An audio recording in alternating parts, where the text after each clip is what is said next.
भाभी आप क्या कर रही हो? आपको दिख रहा है ना मैं इतना इम्पोर्टेंट काम कर रहा हूँ और एक आप हो कि मुझे डिस्टर्ब कर रही हो, मुझे काम नहीं करने दे रही हो।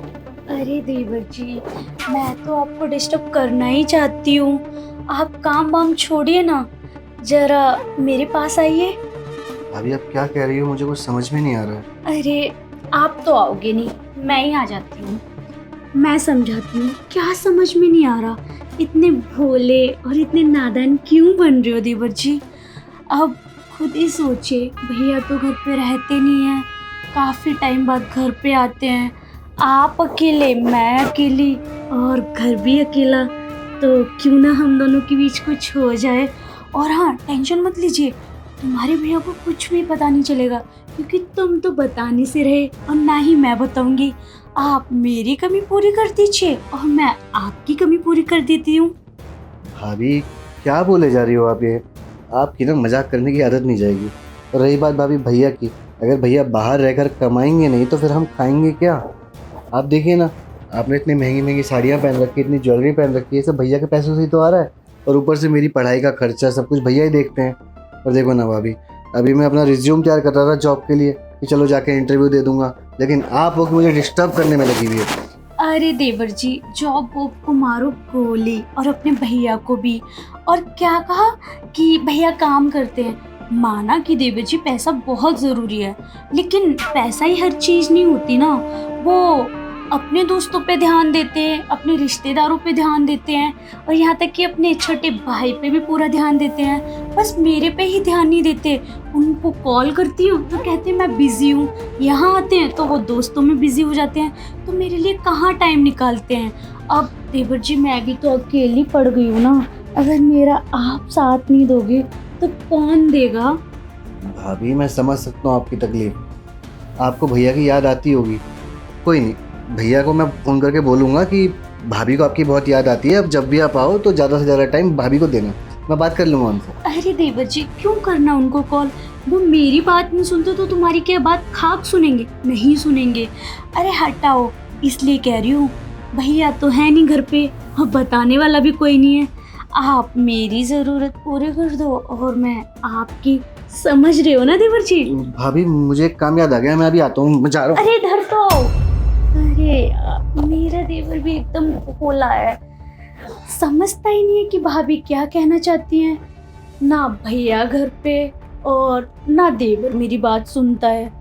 अब क्या करूं, मैं भी तो अकेली पड़ गई हूँ। कोई तो चाहिए जो मेरी बीमारी दूर कर सके, मेरा ध्यान रख सके और मुझे वो सुकून दे सके। लेकिन देवर को मैं पूरा ऑफर दे रही हूँ, पूरी लाइन दे रही हूँ, लेकिन वो भोला भाला, पता नहीं भोला है या बनने का नाटक कर रहा है। सोच रहा होगा कि कहीं भैया को पता चल गया तो गड़बड़ हो जाएगी।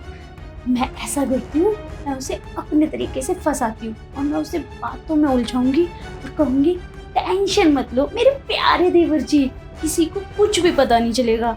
आप बस मेरी ज़रूरत पूरी कर दो। अब बस उनको फंसाना ही पड़ेगा। अब चलती हूँ अपने देवर जी को देखने की कर क्या रहे हैं वो। ये भाभी को भी ना पता नहीं क्या हो गया है, कैसी बहकी बहकी सी बातें कर रही हैं मुझसे। मुझे बोल रही हैं कि भैया याद नहीं करते, भैया ये नहीं करते, वो नहीं करते। अरे यार क्या करूं मैं भी। एक काम करता हूँ, भैया को फ़ोन कर दूंगा और बोल दूंगा भैया आप जब भी आओ ना तो छुट्टी लेकर आना, भाभी के लिए टाइम निकाल के आना, क्योंकि भाभी को आपकी बहुत याद आती है। फिर सही है ना। अरे भाभी मजाक भी बहुत करती है, जब देखो कभी यहाँ छुट्टी रहेंगी कभी वहाँ छुट्टी रहेंगी। बस मजाक करने की आदत जाएगी नहीं। लेकिन सही है ना, ऐसी भाभी हर किसी के पास होनी चाहिए जो उसका अंदर ध्यान रखे, केयर करे। अच्छी है भाभी काफ़ी।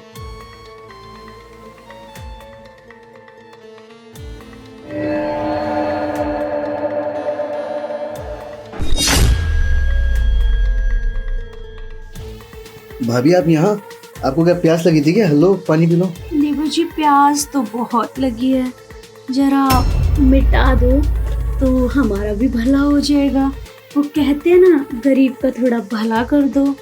तो प्यास तो बहुत लगी है, बस तुम्हें मिटाने की देरी है, तो चले ना। भाभी आप मजाक कर रही हो ना, तो मजाक तक ही ठीक है भाभी, ये सब सही नहीं है भाभी, ये गलत बात है। अरे देवर जी, कुछ भी गलत नहीं है और किसी को क्या पता चल रहा है। और आपको तो पता ही है ना कि जमाना कितना मॉडर्न हो गया है। देवर भाभी ससुर बहू सब चलता है उनके बीच में और कोई बताने वाला नहीं होता। और आप खुद बताओ, मैं इधर उधर मुंह मारूंगी तो किसकी बेइज्जती होगी? आपकी और आपके भैया की। आप नहीं चाहते ना कि आपकी और आपके भैया की बेइज्जती हो, इसलिए मैं चाहती हूँ घर का काम घर में हो जाए। इसलिए देवर जी प्लीज मान जाइए ना, एक बार ट्राई तो करिए, क्या पता आपको भी मजा आ जाए। और आपको एक बार मजा आ गया ना तो आप बार बार मांगेंगे। भाभी आपके दिमाग में जो भी चल रहा है ना, आप निकाल दो मेरे दिमाग से। मैं जा रहा हूँ यहाँ से। अरे देवर जी मेरी बात तो सुनिए। मेरे देवर जी मेरी तो बातें सुनते ही नहीं है, अपने काम में बिजी रहते हैं, अपने जो क्या कर रहे हैं वो जॉब की तैयारी उसमें बिजी रहते हैं। ना उनके भैया को पड़ी है मेरी, ना उनको पड़ी है मेरी। कोई मेरा ध्यान रखने वाला नहीं है। मुझसे पूछ रहे थे भाभी पानी पियोगी क्या? पानी तो पीना था, लेकिन मुझे अपनी प्यास भी तो बुझवानी थी। लेकिन वो है कि गलत है, गलत का ज्ञान देने लग जाते हैं। हाँ माना कि भाभी देवर के रिश्ते कभी कभी गलत हो जाते हैं, लेकिन जब एक दूसरे की राजी हो तो क्या गलत क्या सही।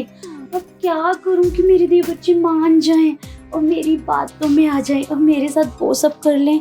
और हाँ, मैंने बोला है देवर जी को कि मैं किसी को कुछ नहीं कहूंगी, घर की बात घर में रहेगी। फिर उनके भेजे में तो घुस ही नहीं रही। कुछ तो करना पड़ेगा कि मैं अपने देवर को अपनी मुट्ठी में ला पाऊँ, ताकि मैं वो सब कर पाऊँ जो मेरे माइंड में चल रहा है। अब क्या करूँ? हाँ ऐसा करती हूँ, रूम में जाती हूँ, आराम से बैठ के सोचूंगी कि देवर के साथ क्या करना है और फिर अपने देवर को अपनी मुट्ठी में लाऊंगी। ये सही है।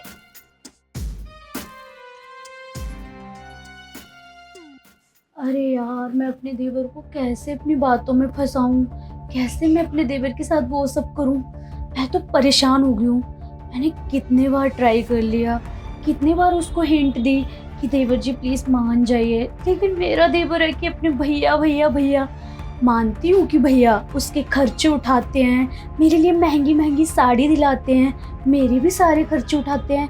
भैया का और पतिदेव का तो फर्ज होता है बीवी के खर्चे उठाना और छोटे भाई की पढ़ाई लिखाई जॉब वगैरह सबका खर्चा उठाना। तो अब क्या करें, हर टाइम उन्हीं के गान गाते रहते हैं, लेकिन पति का भूल जाते हैं कि उनके बड़े भैया भाभी जी पे ध्यान नहीं दे रहे हैं। तो वो ध्यान तो देवर जी को ही देना पड़ेगा। क्या करूं कि मैं देवर को अपनी मुट्ठी में बांध सकूं? कुछ तो करना पड़ेगा।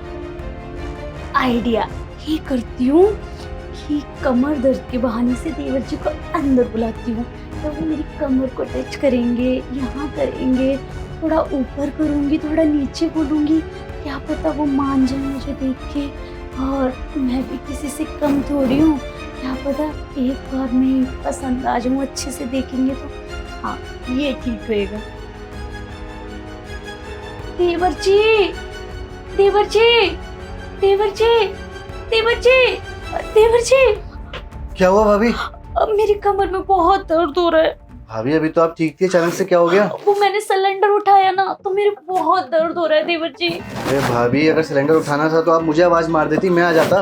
अरे देवर जी, आप मुझ पे कहाँ ही ध्यान देते हैं। मैंने इतनी बार कहा आपसे कि आप आ जाइए, मेरे पास बैठिए, मेरी बात सुनिए, लेकिन आप तो दूर दूर भागते रहते हैं। अब मैं क्या करूँ, मेरा बहुत दर्द हो रहा है देवर जी। काम करता हूँ भाभी, मैं डॉक्टर को लेकर आता हूँ। नहीं, डॉक्टर के पास मत जाइए। आप ऐसा करिए, आप खुद ही दवा दीजिए। डॉक्टर आएगा, टाइम वेस्ट होगा, पैसे भी जाएंगे। आप खुद ही दवा दीजिए देवर जी। ठीक है भाभी, कहाँ पे हो रहा है बताइए? यहाँ यहाँ? थोड़ा और ऊपर, यहाँ? थोड़ा और ऊपर देवर जी, यहाँ? थोड़ा और ऊपर। भाभी क्या है ये सब? आप ड्रामे कर रही हो? मैं जा रहा हूँ यहाँ से। अरे देवर जी, मैं क्या करूं, ड्रामे नहीं करूं तो? घर में कोई है नहीं, आपके भैया हमेशा बाहर रहते हैं, कभी कभी तो घर आते हैं। और मैंने कहा ना कि हम जो भी करेंगे किसी को पता नहीं चलेगा। बस एक बार देवर जी मान जाइए ना प्लीज। भाभी आपको शर्म नहीं आ रही मुझसे ऐसे बात करते हुए? अरे देवर हूँ मैं आपका, आप मेरी भाभी हो, और मैंने आपको कभी उस नजर से देखा भी नहीं है। आप मेरे को ऐसा बोल भी कैसे सकती हो? चलो यहाँ तो मैं हूँ ना, इसलिए आप मुझे बोल रही हो। सोचो, भैया बाहर रह रहे हैं, अगर भैया किसी लड़की के साथ सेम यही हरकत करें जो आप यहाँ मेरे साथ कर रही हो, कैसा लगेगा? बुरा लगेगा ना आपको? तो वैसे ही भाभी, अगर भैया को पता चलेगा ना कि यहाँ आप मेरे साथ ये सब कर रही हो, उन्हें भी बुरा लगेगा। अरे जब आप शादी करके यहाँ आई थी पहली बार, मुझे लगा कि मेरी भाभी नहीं, मेरी माँ आई है जो मेरा बच्चों की तरह ध्यान रखेगी, मेरे को अपने हाथों से खाना खिलाएगी। लेकिन आप इतना गिर जाओगे मैंने कभी सोचा नहीं था। अरे मेरे तो माँ बाप बचपन में गुजर गए थे, तब से भैया ने मुझे पाला पोसा बड़ा करा, मेरी सारी ख्वाहिशें पूरी करी, और आज आप उन्हीं भैया के साथ ये सब। शर्म आती मुझे कि आप जैसी औरत मेरी भाभी है। दिल तो मेरा ये कर रहा है अभी के अभी भैया को फ़ोन करूं और आपकी इन हरकतों के बारे में ना सब बता दूं। नहीं नहीं देवर जी, प्लीज़ मुझे माफ़ कर दीजिए, मुझसे गलती हो गई, मैं बहक गई थी। मैंने सोचा कि पति तो घर पे रहते नहीं है, तो क्यों ना वो सब देवर के ही साथ करूं, और मुझे पता है कि मैं गलत हूँ। प्लीज़ मुझे माफ़ कर दीजिए। अब मैं आगे से कभी ऐसा नहीं करूँगी, मैं प्रॉमिस करती हूँ। कभी मैं उस बारे में सोचूंगी भी नहीं, सोचना तो दूर, उस नज़रिए से आपको देखूंगी भी नहीं। प्लीज़ देवर जी मुझे माफ़ कर दीजिए। ठीक है भाभी, मैं इस बार तो आपको माफ़ कर रहा हूँ, मैं भैया को कुछ नहीं बताऊँगा, लेकिन आगे से ऐसी हरकत दोबारा नहीं होनी चाहिए। थैंक यू सो मच देवर जी कि आपने मुझे माफ़ कर दिया, और अपने भैया को कॉल भी नहीं करोगे, वरना आप कॉल कर देते, सब कुछ बताते, तो मैं मुंह दिखाने लायक नहीं रहती, मैं कहीं की नहीं रहती। जा रहा हूँ मैं यहाँ से। मैं ये क्या अनर्थ करने जा रही थी। भाभी देवर का रिश्ता तो माँ बेटे के समान होता है, और मैं उसी रिश्ते पे कलंक बनने जा रही थी। मैं कितना गलत कर रही थी। अच्छा रहा देवर जी ने मुझे समझा दिया और मैं समझ गई, वरना मेरी अकल पे तो पत्थर ही पड़ गए थे। आज मैं ये अनर्थ कर देती तो भगवान मुझे कभी माफ़ नहीं करते, कभी माफ़ नहीं करते मुझे।